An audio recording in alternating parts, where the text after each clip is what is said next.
All right, Snoscoot people, I've got a 1988 Snoscoot 80. Track's in pretty poor shape, so we're gonna make an attempt today at swapping out the track for the new one over here that we got from snoscoot.com. Basically, we're missing some of the slides, the nylon stuff starting to show through.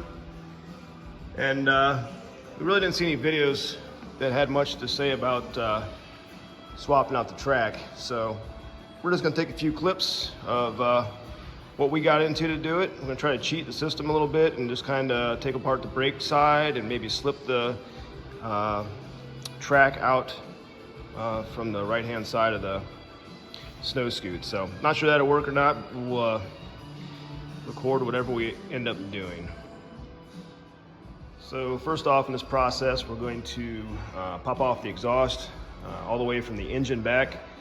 Give us a little more room to work around the brake housing, and also room to, we're probably going to try swinging the whole rear suspension down along with the engine, so that allow us to swing it without binding up.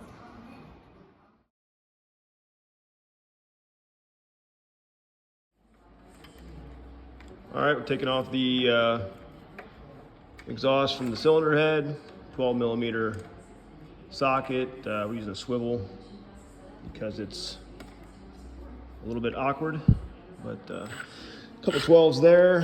I've got some 12mm over here by the battery, and then we had 10mm here in the back. Oh man. Today, Junior.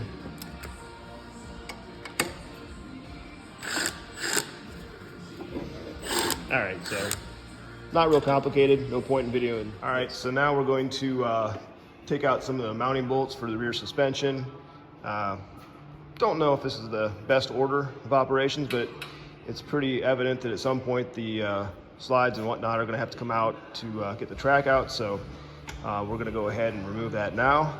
Looks like there's 4 12mm bolts holding the swing arm portion, and we also have the front skis off right now because all the bushings were locked up. So we're gonna go ahead and repair those pivots on the skis and put new bushings in it. But first we thought we'd go ahead and mess around with this rear track. Go ahead.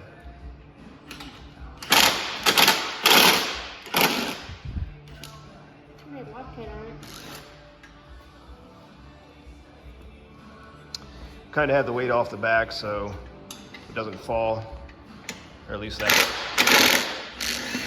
the plan anyways. All right, more to come on this. All right, getting ready to pop this rear suspension out. Looks like it's kind of unique. It's not like your typical snowmobile, or at least typical Polaris for that matter. In order to pop out the slide rails and bogies and all that, looks like you have to release this strap that retains it from how far it moves. So go ahead, Cade, sit down. Looks like if you sit somebody on the Snoscoot while you're doing this, it takes the pressure off the mounting points, so you can slip out the cotter pin and then pull out the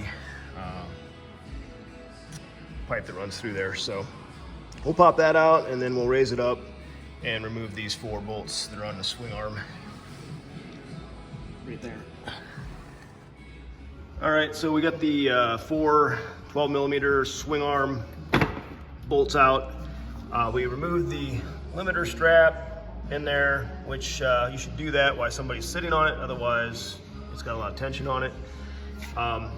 So I guess my thoughts here are, I took out those 4 bolts on the swing arm so that when we raise it up, it should, oh there, this spring here is under tension right now until we get the nose of the aluminum slide kind of in a downward angle.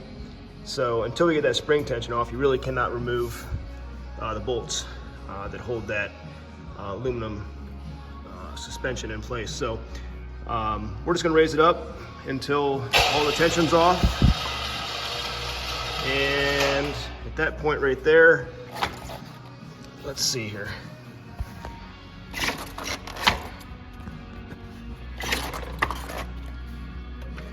So I can actually squeeze the spring now, so it's definitely lightening up.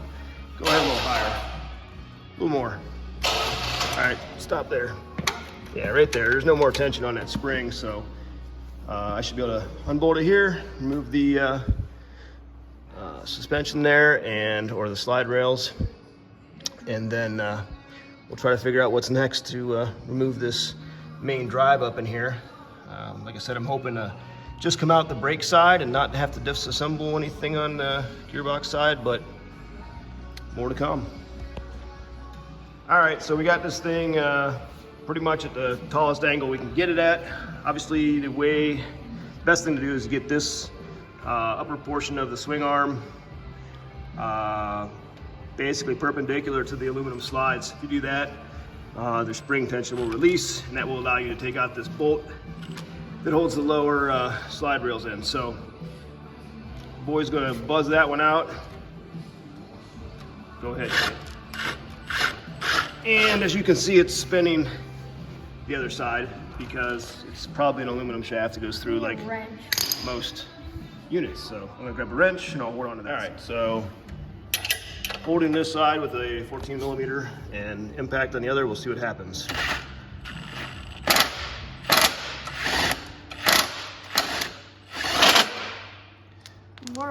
Good. I was hoping we weren't making an OSHA video there, but it looks like all the tension was released. So we should be good. That one didn't come out, but we'll figure out a way to get it out.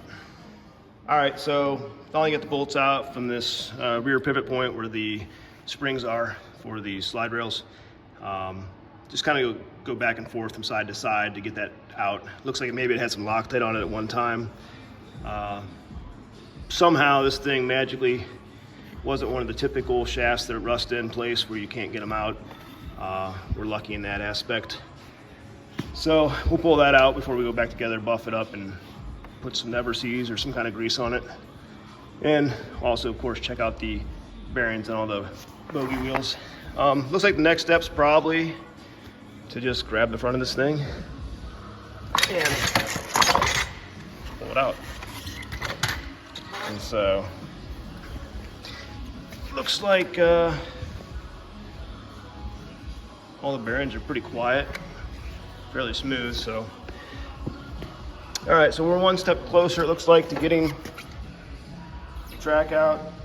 I guess next we'll start disassembling the brake side and probably remove this swing arm.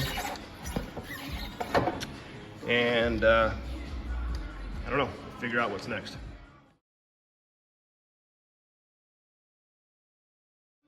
All right, so next steps, I guess, are to remove the brake on the other side. I just wanted to show you that now that we took these bolts off back here for the upper swing arm part, that also holds the back of the engine in place. So now we're pivoting on the front mounts, which would normally be part of a scooter suspension, I think. But anyways, what you gotta be careful of is obviously some of this stuff's still attached to the frame. Some of it is now pivoting because some of the bolts have been removed. So as you can see, the carburetor is moving with the engine as you'd expect, but the airbox is still attached to the frame. So we don't want to overdo it and screw up an intake manifold or something like that. So anyways, my man over here, my head mechanic's going to take out these 3 10mm bolts that are covering up the clutch or the brake, and then we'll see what our next steps are to get that assembly removed. Go ahead.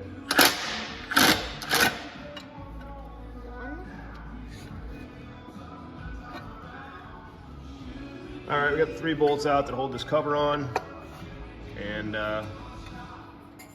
yep, as expected, a brake. All right, next I guess we're gonna remove the caliper, and hopefully that rotor comes off somehow. All right, we're gonna go ahead and remove the caliper. I already broke loose the nuts, so it should be easier. Go ahead.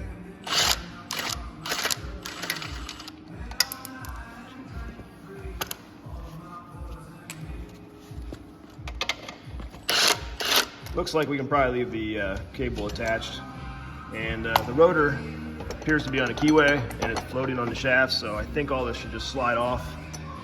And we can let it hang down to the ground, out of the way, without completely disassembling everything, hopefully. That's fine.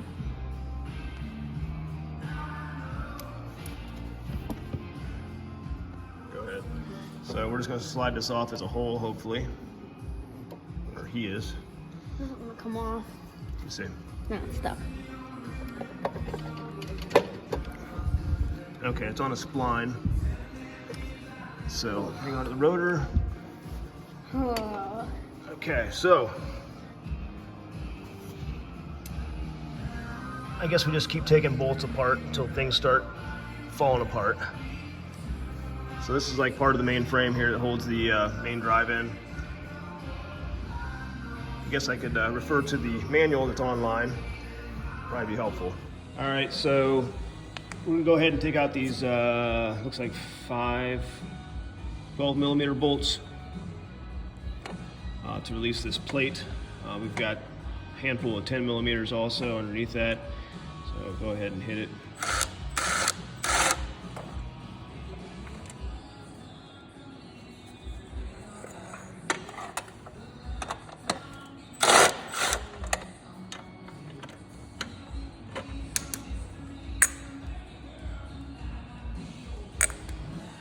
I guess we're trying to cheat it a little bit. It looks like in the manual they want you to pull the motor assembly out, which maybe in the end I'll wish I would have done that, but we're going to do it this route first and see if we can't get it apart. And if not, we'll have to pull the motor out, I guess. But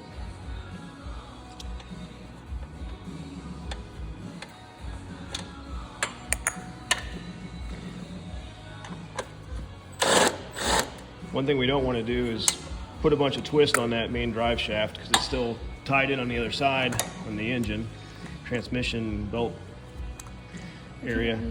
No. So, okay, so the 12s are out. We're going to take out the 10s next.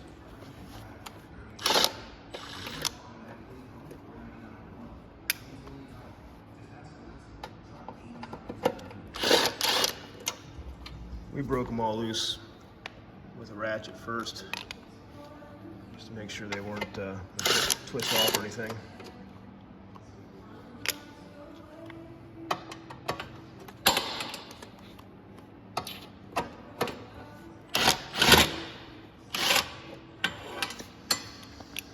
All right. The fun part looks like it's going to be this where swing arm mounts in the back.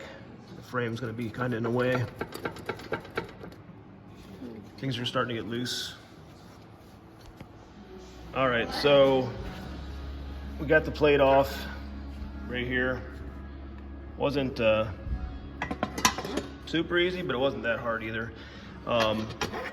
It took loosening up the Allen bolts that hold this little bracket that comes underneath the battery. Anyways, once we got that out, we were able to just flex that a little bit. Like I said, don't put much stress on that shaft because the other side's holding all the weight. But anyways, with taking this and kind of working it around, the hardest part was getting it off this swing arm deal, which wasn't too bad. But so now we got the swing arm out, plate off, and I'm hoping I can get enough clearance here to slip that track out and slip the new one in. So we'll find out. All right, so like stated earlier, the old track probably could have got some more life out of it, but it's missing a bunch of the slide rail guides. Rubber's cracking off. Figure one new track ought to last this thing the rest of its life. The new one looks the same, width-wise and all that stuff. All right, so with a little bit of flexing of this sheet metal shroud and wiggling of the track, we were able to slip it out. So hopefully the new track isn't too much beefier. Should fit back in the way this one came out.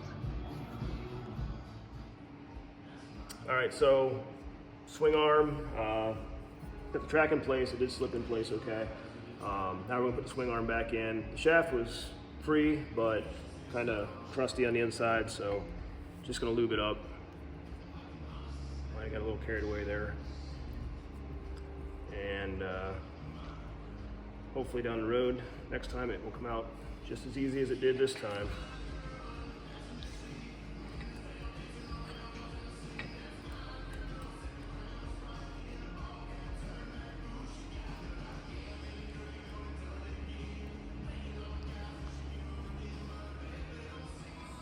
All right, got the, I guess the motor mount slash rear suspension mount back together.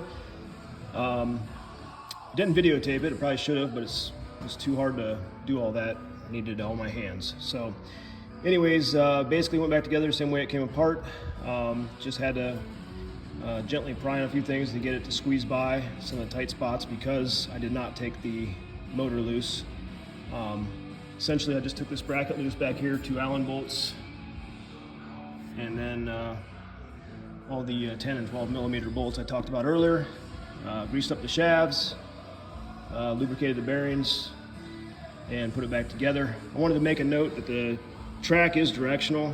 Not sure why. It looks pretty much symmetrical either way, but maybe it's something to do with the belts. Not sure. But it does have an arrow on it for the direction of travel. About it so far.